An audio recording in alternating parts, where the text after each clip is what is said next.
Jadi, baru-baru ini gue baru aja ngedatengin salah satu tempat yang ada di Tambun tempatnya. Tempatnya ini menurut gue punya cerita yang sangat menarik yang harus gue bahas. Jadi, nama tempatnya adalah Al Fajar Berseri. Tempatnya ini adalah Yayasan ODGJ. Yayasan ODGJ ini punyanya Pak Marsan. Kalau gue bisa mundur sedikit, jadi Pak Marsan itu kerjanya sebagai kusir delman di tahun 90-an. Nah, punya banyak cerita yang menarik dan pada akhirnya dia mendirikan yayasan tersebut. Tapi, yayasan ini berdiri tidak semudah itu. Banyak cerita yang ironi menurut gue di belakangnya. Makanya cerita ini menurut gue layak untuk menjadi sebuah cerita yang gue kasih ke kalian. Berikut videonya. Lari tebak, lari tebak, lari tebak. Ayo terus.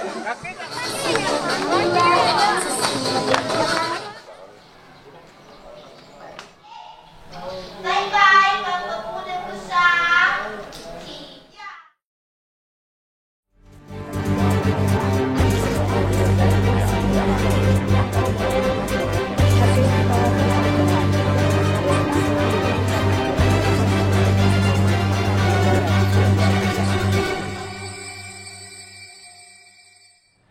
Ini kali pertamanya gue ke yayasan ODGJ. Sebenarnya nggak pernah terbayangkan di hidup gue bakal main nih ke salah satu yayasan, apalagi yayasan ODGJ. Nah, menariknya adalah termasuk lumayan banyak perjuangan gue untuk sampai di sana. Mulai dari akses yang lumayan jauh dari Jakarta ya, dan juga jalanan yang sangat sempit. Dan yang menariknya, yayasan ini berdiri di tengah kawasan masyarakat. Kanan kiri yayasannya itu tempat tinggal warga. Gue jadi punya banyak pertanyaan di saat itu. Mulai dari, apakah yayasan ODGJ ini aman gak sih? Ada yang kabur gak sih? Atau apakah warga sekitarnya menerima gak sih? Dan lain-lain. Jadi, banyaklah pertanyaan yang ada di otak gue saat itu. Ketika sampai, nuansanya berbeda banget menurut gue ya. Tapi menariknya adalah tidak terasa semenyeramkan itu. Karena ketika gue ngerasa ketika datang bakal ada something yang menurut gue menunjukkan kalau ini adalah kawasan ODGJ. Tapi ternyata enggak. Senormal itu suasana di sana dan sangat bersih. Dan akhirnya gue ketemu Pak Marsan, seorang pemilik yayasan tersebut. Dan gue berkesempatan untuk ngobrol panjang bersama dia. Dan ya semoga bisa menjawab semua pertanyaan yang ada di otak gue.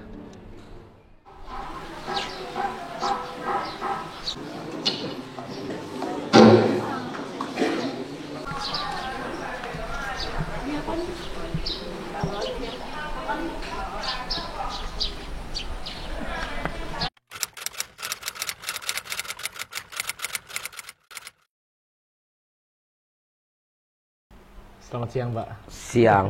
Pak, sebelumnya saya ingin mengucapkan terima kasih banyak, Pak. Ya. Udah mau nerima kita dari Komisi.co untuk main ke sini. Sama-sama Sungguh sih ya. pengalaman yang sangat berkesan nih, karena aku baru pertama kali, Pak. Masya Allah. Aku manggil Pak Marsan ya, Pak ya? Betul. Asli dari mana, Pak? Saya asli Bekasi. Oh, asli warga Bekasi. Bekasi. Warga Bekasi, panggilan Pak Marsan. Betul. Di yayasan ini sebagai apa, Pak? Saya sebagai pendiri plus juga ketua yayasan gitu. Oke, pendiri dan ketua yayasan. Iya. Berarti nggak pernah terafiliasi dengan pemerintah ya, Pak ya? Berdirinya ini atas dasar keinginan sendiri berarti kan? Betul. Nah, itu yang menarik, Pak. Yang kayaknya teman-teman di sini pengen tahu juga cerita dan kisah yang pasti menurut saya sih pasti berkesan banget. Apa sih, Pak, alasan utamanya?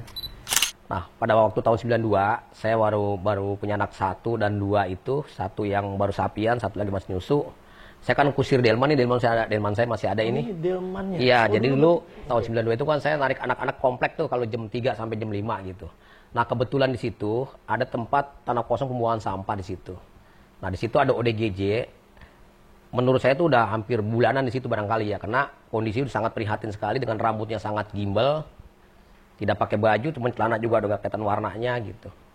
Ya, saya melihat mereka cuma sebatas, kok kesian amat orang tinggal di situ. Cuma sebatas itu gitu. Tapi pas saya melihat kedua kalinya, di saat dia sedang makan di kantong plastik yang begitu banyak lalat gitu. Jadi, saya membayangkan barangkali tuh hewan aja mungkin gak doyan ini makan gitu. Kok ini manusia gitu. Nah, saya sebagai fitrah manusia, apa yang saya perbuat secara kemanusiaan gitu. Ya akhirnya semalaman saya kepikiran dengan bayang-bayangan tadi itu yang dia makan. Akhirnya besok sore jam 5 abis narik anak-anak saya bawa pulang dah tuh. Itu awalnya dulu tahun 92 dah tuh. Jadi setelah habis saya cukur rambutnya yang begitu gimbal, saya mandikan. Iya. Mandi pun juga agak sulit gitu. Nah terpaksa saya mandikan walaupun nggak bersih, saya mandikan lah gitu. Saya ganti baju dan celananya. Nah habis makan saya suruh naik ke atas. Di atas kandang kuda loteng dah tuh kalau bahasa Bekasi itu gitu. Nah singkat katanya saya rawat dari mulai sebulan, 2, 3. Nah menanjak ke 3 bulannya dia sudah mulai bisa bicara. Nah saya setiap saat itu, di saat-saat nyantai lagi makan bareng itu ya sama dia gitu. Saya tanya nama dan alamat dan nama orang tuanya. Nah menanjak ke 3 bulan itu dia tidak berubah-ubah. Nama, alamat, orang tua. Nah saya meyakinkan bahwasanya apa yang dikatakan tadi berulang-ulang kali saya tanya itu nggak berubah. Menurut saya itu benar gitu. Jawabannya apa Pak emang? Ya namanya Rudi, nama bapaknya, alamat di Kerawang. Saya suruh pulang dah tuh, saya ongkosin. Iya. Saya ongkosin 7.000 waktu itu, pulang dari ke Kerawang. Dapat 3 hari, didatang lagi tuh sama bapak dan ibunya ke tempat saya gitu. Oh akhirnya kembali tapi Pak? Kembali gitu. Wow. Nah kira-kira jarak hampir beberapa meter, si Rudi nunjuk saya, Bu bapak ini yang rawat saya. Saya kan lagi bisa beraktif untuk ngurusin kuda gitu ya. Ibunya jalan dipercepat. Setelah si Rudi mengatakan seperti itu. Nah akhirnya ibunya meluk saya. Beberapa detik ibunya baru bicara gitu. Pak saya mengucapkan ribuan terima kasih yang sebesar-besarnya atas apa yang Bapak lakukan untuk anak saya gitu. Ini Pak anak saya Pak udah saya sedekahkan, udah saya tahlilkan. Saya menganggap meninggal gitu kata ibunya tuh. Nah saya balik tanya. Memang berapa lama Bu pergi dari rumahnya atau hilangnya gitu. Kurang lebih Pak hampir 5 tahun. Nah di situ saya merasa berharga untuk orang lain. Walaupun mungkin tadi kemampuan saya cuma sebatas itu gitu. Nah dari tahun 92 sampai ke tahun 2005 berangsur-angsur. Kurang lebih terkumpul lah hampir 10 gitu ya gitu. ODGJ? ODGJ. Nah saya kan udah nggak nyanggup umpaninnya. Karena penghasilan saya cuma hanya narik andong gitu. Nah akhirnya kan karena saya setiap saat ngutang sama tukang beras langganan.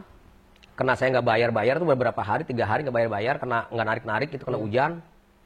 Tukang beras bilang begini pas saya mengutang lagi tuh, Pak kalau Bapak ngutang terus, nanti saya bisa bangkrut. Berarti kan udah nggak dapet tuh. Nah saya kepikiran nih, apa yang saya buat-buat nih. Akhirnya si boy saya jual dah tuh kuda saya tuh. Laku waktu itu 2 juta dah tuh, saya beliin beras semua dah tuh. Itu tahun berapa Pak? Tahun 2005. Tahun 2005 itu ya, harganya 2 juta tuh. Nah terus setelah itu, saya beliin beras semua. Nah, untuk lauk pauknya nggak ada. Iya. Akhirnya saya kepikiran nih, udahlah saya bawa sepeda lah ke pasar induk. Bukan ke pasar kita bawa uang untuk belanja, bukan. Cari pipilan kulit kol tuh yang tua-tua tuh yang dibuangin pedagang tuh. Kita kumpulin buat makan mereka ada tuh. Sampai segitunya gitu. Pokoknya berat lah gitu ya. Nggak sekarang ini mungkin nggak begitu berat ya, walaupun banyak pasiennya, tapi nggak seperti awalnya gitu. Oke Pak, setelah dengan perjuangan yang sudah Bapak lewati, Bapak lalui, apa yang membuat Bapak akhirnya rela melakukannya Pak? Kayak mulai dari jual kuda dan lain-lain. Apa yang akhirnya Bapak udah bahkan Bapak udah berada di fase yang menurut Bapak maksimal, tapi Bapak tetap melakukannya Pak. Selain saya tahu Bapak orang baik, apa Pak yang menjadi ada di keyakinan Bapak Pak? Ya sedih deh Mas ya kalau cerita kesannya sedih dah gitu. Jadi gini, saya berasumsi semua para ulama, para ustadz, termasuk orang tua, jadilah orang yang bermanfaat kedua belah orang tua kan begitu. Itu doa-doa ustadz, doa-doa orang tua gitu. Kamu jadilah orang yang bermanfaat bagi untuk keluarga dan orang lain. Itu yang saya camkan gitu, doa-doa itu gitu. Nah saya walaupun tadi saya kusir delman, yang tidak punya tidak punya secara akademisi juga sangat rendah, secara materi juga finansial juga nggak mampu. Tapi saya berupaya bagaimana hidup saya ini bisa bermanfaat untuk orang lain. Walaupun cuma hanya itu, sebatas itu. Dan kedua, pondasi yang paling kuat tadi itu, saya selama hidup, dari kecil hingga punya anak 2 itu, baru kali itu ada ibu-ibu menyium kaki saya, itu aja. Dari situ poinnya. Dari situ poinnya kekuatan kita nih. Yang akhirnya sampai sekarang. Iya, gitu. nggak ada niat nanti bakal seperti ini. Seperti kita nggak punya cita-cita misalkan nanti seperti apa, nggak ada gitu. Berjalan aja. Terus setelah itu kita dilandasi dengan cinta gitu ya, rasa cinta gitu dengan mereka gitu. Kita ini backgroundnya bukan psikiater, bukan psikolog gitu. Tapi saya yakin kalau di hati kita ini ada rasa mau, tulus, ikhlas, sabar, bersyukur, ya insya Allah nanti kita diantarkan dalam keberkahan gitu. Ini yang 5 ini yang harus saya pegang gitu. Gitu. Jadi berat Mas ya, sangat berat gitu. Nah Pak, dengan tadi perjalanan Bapak, di mana titik pertamanya Pak akhirnya terciptalah yayasan ini Pak? Karena tadi kan Bapak mungkin merawatnya di rumah dan lain-lain kan, sampai akhirnya bisa menjadi yayasan tuh gimana Pak ceritanya Pak? Nah, jadi pada waktu itu saya punya teman, itu karena dilihat ini panti gitu ya. Sebetulnya sih nggak ada niat untuk buka yayasan, karena kan saya nggak paham. Jadi teman saya mengantarkan, ya ucapannya Pak bentuk yayasan aja Pak gitu, supaya Bapak nanti punya lembaga. Nanti kan mungkin bisa juga pemerintah ada bantuan. Kalau kayak gini kan Bapak pribadi, jadi apa istilahnya masih liar gitu. Betul. Harus ada izinnya Pak, ini. Nah, saya akhirnya diantarkan ke notaris. Nah, di notaris itu saya diantarkan kata orang notaris. Pada waktu itu tahun 2012 udah mencapai tahun 2012. Nah, saya ditanya ke sana tuh di notaris, Bapak punya modal berapa untuk membuat lembaga yayasan gitu. Waduh, saya bilang saya nggak punya modal gitu. Teman saya disampaikan teman saya gini Pak, jadi modalnya dia ini ya kalau untuk sekian ada gitu. Jadi saya disuruh ngomong tuh, walaupun gak ada dananya, bilang aja modal 20 juta. Saya suruh cari nama di situ di notaris, Bapak namanya apa Pak? Asal jangan kembar dengan yayasan lain gitu. Saya muter-muter pikiran saya nih, apa yang tepat nih ya gitu. Wah, Al-Fajar Besri dah gitu. Kenapa Pak? Al-Fajar kan terbit. Dua hari gitu gelap, sumpek segala macam. Fajar kan terbit. Nah, Berseri itu kita, walaupun tadi banyak goncangan dan sebagainya, kita menampilkan tersenyum. Udah berapa Pak pasiennya Pak? Waduh, ya. Saya kan cedata tuh, yang pulang, yang datang ini tiap bulan nih ya, yang masuk lebih dari yang pulang. Bahkan ada yang datang kemari bawa anak, saya nggak kenal tuh. Kalau dia pernah dirawat di sini. Ada 1000 Pak? Bisa lebih kali ya gitu. Sekarang aja kan ini udah 500. Sekarang ini? Sekarang ini saat ini nih ada 511 sama anak kecil 2. Sama lansia ada 50 sekian. Ya, belum yang produktif gitu. Pak, sampai sekarang ini saya mau nanya soal biaya Pak. Apakah dibantu pemerintah Pak? Ya, kita memang ada bantuan pemerintah, tapi ya kita tidak menutup kemungkinan pemerintah atau kita mengingkari, tetap ada bantuan. Cuman Mas sangat minim sekali. Sangat minim sekali. Itu bantuan setahun sekali bahasanya, anggarannya paling kita makan mungkin bisa 3 bulan. Itu paling lama udah. Karena ini Mas, saya ngitungnya begini, satu hari itu jatahnya 20.000 satu orang untuk 3 kali makan. Kenapa saya seperti itu? Karena kalau saya beli nasi uduk nih pagi, itu kan 7.000 ada bala-bala, ada orek tempe, mebihun, 7.000 dah. Nah kalau 7.000 sekali makan, berarti 3 kali makan kan 21.000. Nah 21 satu orang dikalikan 500 orang, berarti kan 10 juta sehari. Sebulan 300 juta. Itu baru makannya aja. Belum kebutuhan listrik. Belum macam-macam lah gitu ya, banyak lah gitu. Ya kalau saya itu mungkin hematnya itu kalau bahasa 400 juta habis. Nggak tahu dari mana dananya itu. Tapi selalu ada ya Pak ya? Mereka pasti berrezeki. Bapak percaya itu ya? Saya yakin. Orang yang dibuang oleh anaknya, dia pasti akan bawa rezeki. Satu ada anak kecil yang ditelantarkan oleh ibunya, pasti dia bawa rezeki. Di sini Mas, kalau Mas tahu satu persatu, sedih kita.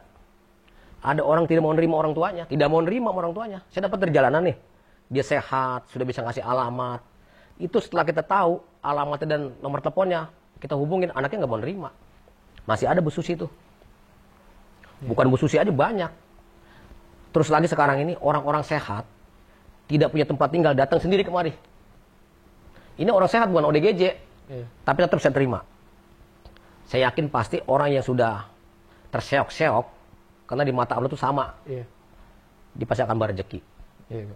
Nah Pak, kalau saya tadi lihat perjalanan saya dari Jakarta ke sini tadi, saya lihat di daerah sekitaran sini itu rumah-rumah warga ya Pak. Betul. Banyak komplek-komplek warga. Itu nggak pernah ada komplain atau mungkin di awalnya bahkan mereka menolak mungkin? Masya Allah, ini pertanyaan sangat menyentuh hati saya Mas ya. Pertanyaan ini sama juga ada petunjuk. Saya tahun 2014 didemo oleh warga sini. 2014? 2014. Apa alasannya di demo? Pasan saya waktu itu malam kabur dari panti ya, karena pagar tidak memadai dengan pagar-pagar bambu.